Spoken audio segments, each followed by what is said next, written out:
You are. I wrote that deliberately, though. I did that deliberately because a lot of crime fiction is this world out there that's unreal, where the protagonist, whoever the protagonist is, working one case. Right. And the reality is that any good criminal investigator or detective has got a caseload. And I set out in Serpent Gate to break it out in terms of saying, look, you're going to be. I want you to see at least part of what a real detective has to do in terms of juggling two different major felonies at the same time. And I also wanted to show readers that there's a hell of a lot more that has to happen after an arrest is made. And in Serpent Gate, I think I achieved those two goals, and that was what I was aiming for. And in some ways, some of my most favorite characters in this whole series are in that book. Fletcher, the old gay art expert, I think is a total hoot as a character. I just love him. And Robert, the schizophrenic who opens the book. The paranoid schizophrenic who opens the book is, I think, another wonderful character. And he's special to me because I wanted to put on the page somebody who was crazy but wasn't either the primary victim or the villain. Right. But was just a very interesting character who happens to have a chronic mental illness and still has value as a person. And I think it worked. I didn't think my difficulty was with character, but you know what I was thinking about last night when you were talking was it says something about me as a reader. Maybe it says something about readers in general. Perhaps we don't want our fiction to be so real. I agree. There's some things that I've tried to put on the page that are absolutely, totally real, and I've had to come to the understanding that I couldn't put them on the page. That they don't work in fiction. They didn't work. Or they don't serve the story. Right. I heard you say, and I agree with you absolutely, and it is so painful, that you've had to cut out some of the best writing that you've done because even though it was great, it didn't fit the story that you were telling. That's and right. To have left it in there is really a destructive self-indulgence. I think that's awfully hard for writers to come to that self-editing point. I don't know. It hasn't been hard for me because I really have been trying as hard as I can to learn how to be the very best editor I can be. Self-editor, yeah, you mean? Absolutely, yeah. Who is your editor? You have an interesting story about that because you well, started out. Yeah. You're on your third publisher, right? I am. Well, I have. I'm really. I really would say, in a way, I have three editors. Okay. Okay. I have the original editor that I worked with when I was with W.W. Norton. And that's Hillary. And that's Hillary Hinsman, who really broke me into print with my first two novels. Right. And I continue to work with him very closely, and will always. He's now a freelance, right? He's now freelance, right. My agent is a wonderful editor himself, and I always look forward to his readings and comments on the manuscript when he gets them.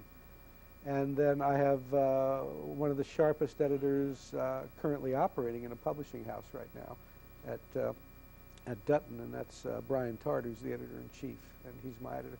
So I've got these three very bright, capable individuals who really go over my work with a fine-tooth comb. Now, is this sequential? First Hillary, yeah. and then Barney, yeah. and then we get to Brian. Yep. And each time, does that actually result in a rewrite? I'm always rewriting. Even as they're taking it away from That's you? right. Hey, McGarrity, send the disc. That's right. Interesting. Yeah, I'm always Computers rewriting. are great that way, aren't they? Yeah, they are. They are. I'll be rewriting right up to the galleys. You know, I'll find, no, I don't want that word in there. You know, but as I said last night, you can overdo it too. So yes, you have to can. know when to stop before you can stop. take the life out. That's right. There's an author I'm extremely fond of that I finally nerved myself to say something to him about that last year. Is that I think he's over-edited, and he's a worrier, and he wants to please. And I think that, and I want to test this. I would like to read his first draft, and then I would like to read the final draft. Have you asked him? I have, and I don't think he's quite nerved himself for it. But I'll bet you, I really will bet you that the first draft, despite any technical errors, is going to be the one with the life in it. Yeah. And, you know, you have, I think, I hope anyway, in your own mind, you're satisfied that you have avoided that. But I agree with you that over-editing, and I think even writers' groups, if you're writing to please rather than from your own inner truth, I think you have a problem. Yeah, you want to tell a good story, and you want people, as a writer, you want people to appreciate that story and enjoy it, and in some way profit from it. And at least in terms of having a feeling of satisfaction when you close the book, feeling satisfied that you've spent your time well reading the story. But you can overdo it by trying to accommodate everybody. Right. Whether it's somebody who thinks your chapters are too long, or whether it's an editor who thinks the ending is too dark, you know, or another editor who wants you to open a book one way when you really want to open it another way. And you have to be, at least in my mind, you know, it's my story and I'm telling it, and I'll take advice, but I hold the line on where I want to go with this. I mean, some of the things that I'm trying to do are deliberate insofar as I don't want people to read my stuff and say, oh, it's another McGarrity book, we know how it's going to open, we know how it's going to progress, and we know how it's going to end. I think in Under the Color of Law, I'm taking a big risk.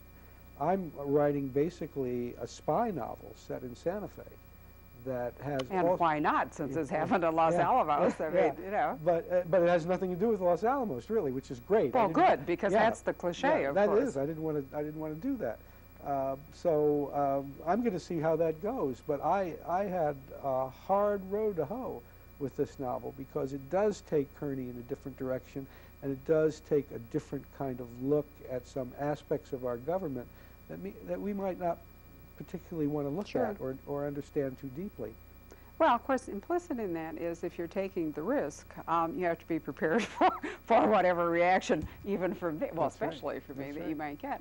You know who has done something similar, quite different, and I mean, comparing any writer is an apple-orange deal, but Archer Mayer in his Vermont series, in some ways has done some of the same things. He's always looking for a challenge. He has changed the relationship between Joe and his main squeeze.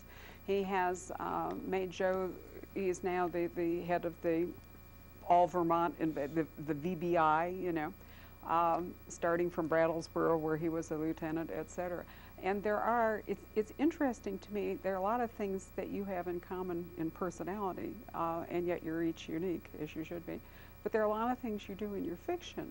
And, you know, you're two of my very favorite writers. Well, thank you. And I don't always like the result, but that's different than not admiring it. And it's different than not liking the whole body of work. Yeah. And I did have a talk with my mother, the tough critic, the other day, who feels exactly the same way about the Gunthers, the Mayer books. You know, she doesn't always like. But he's done a spy story in Vermont. You know, he's done a drug running story, he's done an immigration story, et cetera, and you don't think of Vermont.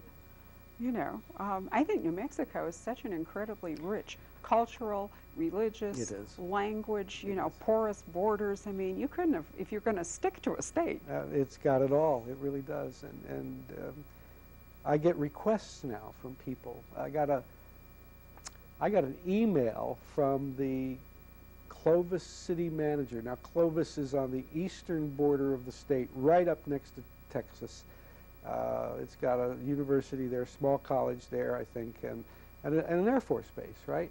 And so I get this email out of the blue saying, you got to come down to Clovis. You need to put one of your books here, set it in Clovis, and I've got some interesting folks in the police department that would love to talk to you about some story ideas that they have.